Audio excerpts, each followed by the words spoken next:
6:47. Nasa punerarya ka na, tapos dadalhin mo na habang tulog pa si Cherry White sa bahay nila. Tama? Now, yung kabaong, tas syempre, paglalamayan nyo, nagpagawa ka pa ng tarpaulin, ang lupit mo talaga. Diba mga ka-hombre ko? Ganyan. Tapos, makikita nyo dito, nung lamay kuno na, kung saan tulog na tulog si Cherry White, daw, di ba? Kasi nga, niloloko nila kayo at niloloko nila yung mga sarili nila para sa pera, di ba? So now, dumating pa sa point na ito pa, mga ka-hombre ko, ha? Tikita nyo na to. Bang, papa. Yan. Kita nyo yung oras. Anong klaseng kalokohan to, Boy Tapang? Nakikita mo ba kung gaano ha? Magpaprank ka na nga lang, hindi mo pa naisip, alam mo ba na ang pinakauna na wisdom, pagka magpaprank ka, ang pinakaunang rule ay yung huwag ka magpapakita ng oras. Kasi nangyari na yan sa Jamil, do sa 3 AM challenge. Kung saan ang naging sagot nila, sorry, magkaiba kasi ang oras sa Maynila at Nueva Ecija. Siguro yun ang pwede mong gawin motibo ngayon, Boy Tapang. Nung panahon na yon, maraming tanga na tao. Ngayon, Boy Tapang, ikaw na lang ang natitira. Ngayon, anong motibo mo dyan? Bakit sabi mo 6:47 AM, sakto tulog pa si Cherry White, dadalhin mo na doon yung kabaong? Tapos, ayan no, 5:41, 5:42? Oh, 5:42 PM na to most likely, syempre. Kasi same day yan eh. Oh. Tapos, ano nangyari? 5:42, naglalamay ka. Tulog pa rin si Cherry White. Doon pa lang, mga ka-hombre ko. Alam nyo na yon sa sarili nyo na ito ay isang napakalaking kabalbalan. Niloloko nila yung sarili nila. Niloloko nila yung mga tao. Niloloko, ang pinaka nakakatawa pa, yung mga involved sa mga grupo nila, iyakan din. Kasi syempre wala silang choice sa bagay kasi binabayaran sila. So they need to do what they are asked to do, di ba? Wala din tayong magagawa doon. Pero ang pinaka nakakatawa is itong part na ito, di ba? Sobrang scripted.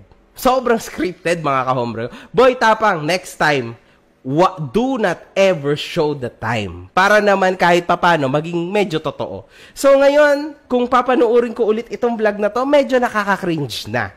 Kinikilabutan talaga ako, no? Kasi, grabe, nagagawa talaga nila yun, ha? Iyak talaga si Cherry White. Wow, ang galing, man. Anyway, di ba? Lahat talaga magagawa mo para sa pera. I believe in that. Ganun talaga ang buhay, di ba? Pero, syempre, yan na, so huling-huli na sila na niloloko nila. So, ang mga tao, di ba? Wala. Real talk talaga yan. Wala yung halong biro. At ang pinakamaganda pa dito, pinakamalupit pa dito, minamanipulate nila ang feeling ng mga taong nanonood sa kanila. Crazy, man. At pansin ko, bumababa na po ang credibility lalo ni Ronnie. Nakakalungkot, Ronnie, yung downfall mo. Your downfall is coming soon, lalo na kapag pinapaikot mo na ang mga fans mo sa kalokohan. Dahil hindi sila sanay na niloloko mo sila. Real talk yan. Hindi sila sanay. Hindi sila pang ganyan, Ronnie. Anyway, Ronnie, wisdom na tayo para sa Tiyetae. Sorry, hindi ako masyado natuwa dito, so wala to masyadong joke, kumbaga pure real talk lang ito, ano? Ronnie, probinsyano ka, exactly tulad ko. Ikaw lang ang probinsya mo sa Visayas, ako ang probinsya ko sa Laguna, no? Tapos, ganyan ang prank or biro na ginawa mo. Sa mahal mo kuno, sabi mo mahal mo, di ba? Pero ginawa mo yung ganyang klase ng biro. Sige na, nasa prank wars kayo. Exactly tulad ng ginagawa ng Jamil, exactly tulad ng ginagawa ng legend na si Mark dati. Prank wars between magjowa, syempre content, tama naman. Syempre, you guys need to earn what you need to earn. Correct yan, correct. Para lang syempre sa content, di ba? In short, pera lang. Dahil lang, para lang sa pera. Di ba? Aminin nyo yan, para lang yan sa pera lahat. Exactly tulad ko, di ba? Kaya ako kayo kino-content, di ba? For the money. Alam mo yan sa sarili mo, Boy Tapang, kahit pa itanong mo pa sa mga magulang mo, na kahit na anong klaseng biro or prank yan, napakalaking kamalian yan. Kasi isa yan sa paniniwalang Pinoy na kahit kailan hindi magiging magandang biro ang tungkol sa mga pumanaw. Alam mo yan, Ronnie. Sobrang insensitive mo, insensitive ni Cherry White, insensitive nung buong team na nasa likod mo para gawin yung ganyang biro. Tas kung makahalakak pa kayo, akala mo talaga wala nang tomorrow. Ikaw ang saya-saya mo sa pagpaprank mo kasi kumikita ka ng pera. Hindi mo ba naisip na merong mga tao na nagdurusa, hindi makamove on dahil sa nawalan sila at kahit anong gawin nila na gusto nilang bumalik yung buhay ng mahal nila, hindi na mangyayari. Kaya yung lungkot na nararamdaman nila nandun lang. Diba? Tas ikaw, sobrang saya mo na gawing biro ang tungkol sa mga nawala, sa mga pumanaw? Hindi na yan kain pagkatao na yan. Hindi na yan sip-sip puwet ng baka, kundi sip-sip kaluluwa na yan para sa pera. Ronnie, naniniwala pa rin ako na you're being manipulated dito ng babaeng ito. Kasi talagang hindi ako makapaniwala na ganyan ang naging ending ng isang boy tapang. You were never like this, man. Sa totoo lang, ang pera talaga, mga kahombre ko, hindi niyan nababago ang tao eh. Hindi talaga eh. Inilalabas talaga po ng pera ang tunay na pagkatao ng tao. Ayan ang nangyayari kay Boy Tapang. Hindi lang natin matanggap lahat kasi sobrang aga pa. Pero I know for sure, habang tumatagal ito, palala na po ito ng palala. Kasi kapag wala silang issue, pansinin nyo, una sa lahat, wala akong content. Pangalawa, ang baba na ng views nila. So, if I may, thank you very much sa inyong dalawa, sa couple ng Chetae. Pero you should thank me too.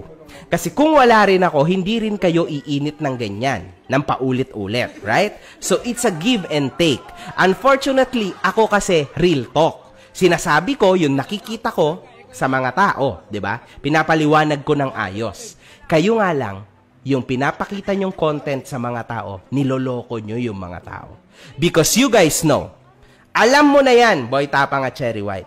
Pag walang issue, bagsak kayong dalawa. Kailangan nyo talaga maglabas ng issue. So next time, iba nang gawin nyo. Next time, mukbang na kayong dalawa dapat yan.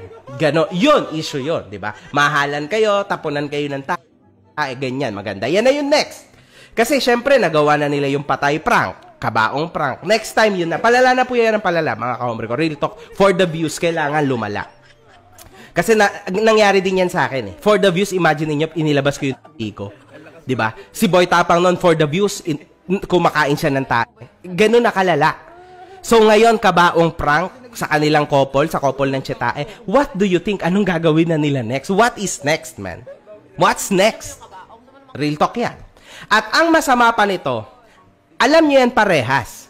So kahit anong mangyari, peke man o hindi ang relasyon nyo ngayon at pinapangatawanan, let's say, nyong dalawa na hindi nyo niloloko ang mga manonood nyo, lumalabas pa rin ngayon na niloloko nyo ang mga tao. Dahil walang naniniwala na hindi scripted yung biro na yan. Kasi kahit sino hindi gusto yung ginawa, yung ganyan na ginawa nyo at nagpasok ka ng kabaong sa bahay ng may bahay tas nagpalagay ka pa ng rest in peace na tarpaulin. Grabe, bro. Utak lang, man. Sobrang grabe yan. Hindi siya nakakatakot pero parang nakakatakot siya. Paano pag nagkatotoo, man? Grabe, hindi ka ba kinikilabutan dyan sa klase ng content na ginawa mo? Crazy yan, man. Para sa iba, Ronnie, yung makakitang isang tao ng kabaong ay trauma. Paano pa kaya yung